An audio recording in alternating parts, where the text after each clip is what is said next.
सबको आज हम सब लोग आस्थावान होने के क्या क्या फायदे हो सकते हैं, इस पर थोड़ी सी चर्चा करेंगे। क्योंकि आप जानते हैं कि बहुत सारी परिस्थितियों में होता है, जब आदमी संघर्ष करता है तो किस चीज के बल पर वो आगे बढ़ता है।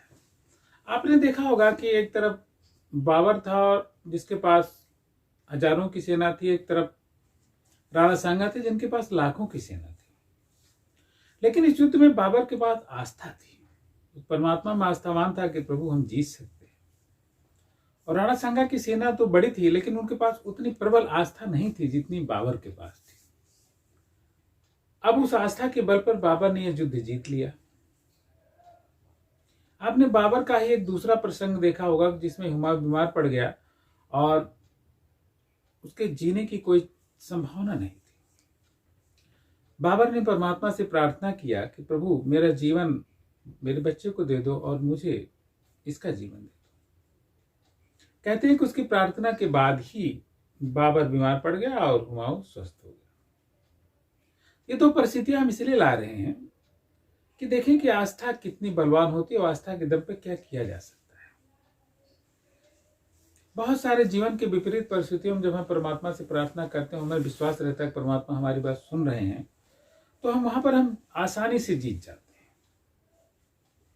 और हर मानव के जीवन में ऐसी परिस्थितियां आती हैं कि जहां दूसरे लोग उसे अकेला छोड़ देते हैं और उसकी स्थिति पर हंसते हैं, लेकिन आदमी अपने आस्था के दम पर, अपने श्रद्धा विश्वास के दम पर उसका जो हौसला होता है बुलंद होता है और वो परिस्थितियों को ऐसे पार कर जाता है जैसे लगता है कि ये परिस्थितियां कुछ थी ही नहीं।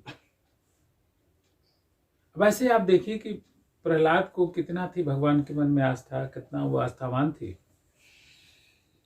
और हर होली पर हम उनकी आस्था के गुणगान करते हैं कि उनकी आस्था इतनी प्रबल थी, उनके सामने बहुत सारी विपरीत परिस्थितियां आई लेकिन उनकी भगवान में आस्था नहीं दिखी। यहां तक कि जब हिरण्यकश्यप ने कहा कि क्या तुम्हारे इस खंभे में भी भगवान है, तो उसने प्रहलाद ने यही कहा कि प्रभु तो सर्वत्र है, उनके लिए किसी स्थान किसी जगह की कोई खोजने की कोई जरूरत ही नहीं। अब कहते हैं कि उसी समय में भगवान प्रकट हुए और उसी खंभे से ही भगवान प्रकट हो गए। तो यह इससे तात्पर्य क्या है कि प्रहलाद की आस्था कितनी जबरदस्त थी। अगर हम ऐसे लें कि 5 साल का जो बालक ध्रुव था उसे भी भगवान में आस्था थी। कहते हैं कि उसके तपस्या में विघ्न डालने के उसके माँ का रूप धारण करके लोग आए और बोले बेटा खाना खा लो, तुम खाना नहीं खा रहे हो, मैं भी भूखे हूं। लेकिन प्रहलाद ध्रुव ने कोई ध्यान नहीं दिया। वो अपने आस्था के दम पर लगा रहा कि मुझे एक ही लक्ष्य प्राप्त करना है और जब तक परमात्मा दर्शन नहीं देंगे मुझे कोई मतलब ही नहीं, कोई भी आए। और अपने उस आस्था के दम पर उसने उस परम पद को पाया जो आज लोगों के लिए अति दुर्लभ है। और जो उत्तानपाद के दूसरे लड़के थे उनको शेर मारकर खा गया, वहीं ध्रुव ने बहुत समय तक राज्य किया और आज हम ध्रुव को जानते हैं। अब ध्रुव के नाते ही उनकी मां सुरुचि और उनकी जो दूसरी मां थी सुनीति ध्रुव की असली मां थी और जो सुरुचि थी वो उनकी स्टेप मदर सौतेली मां थी। लेकिन इन दोनों का नाम किसके नाते आता है, किसके नाते हमें याद है? ध्रुव के कारण ही याद है। तो आस्था कभी कभी कितना अच्छा काम करवा देती है लोगों से, और आस्था जब उसके साथ विश्वास प्रबल होता है तो बहुत ही अच्छा इसके परिणाम निकलते हैं। तो हम सब भी क्यों ना अपने जीवन में चाहे परमात्मा के प्रति आस्था हो, चाहे अपने जो अपना व्यक्तित्व है उसकी आस्था हो, अपने अच्छाई की आस्था हो, जब इन सब पे लेकर के हम आगे बढ़ते हैं तो हमारा जीवन, हमारा व्यक्तित्व और कई गुना अच्छा हो जाता है और लोगों के लिए वंदनीय हो जाता है। साधारण आदमी भी असाधारण हो जाता है।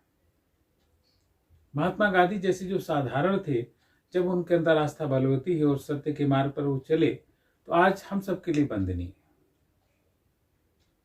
तो हम सबके भीतर एक अच्छी आस्था का उदय हो, आपके भीतर हो, मेरे भीतर भी, और अधिक बलवान बने। इसी के साथ साथ हम परमात्मा को याद करते हुए आज की आपसे विदा लेते हैं, लेकिन हमारे साथ बने रहिए और देखिए कल आपके लिए क्या हम लाते हैं। बने रहेंगे, अपना कमेंट का इंतजार रहेगा, क्या वास्तव में अच्छा लगा, क्या आपने सीखा। धन्यवाद।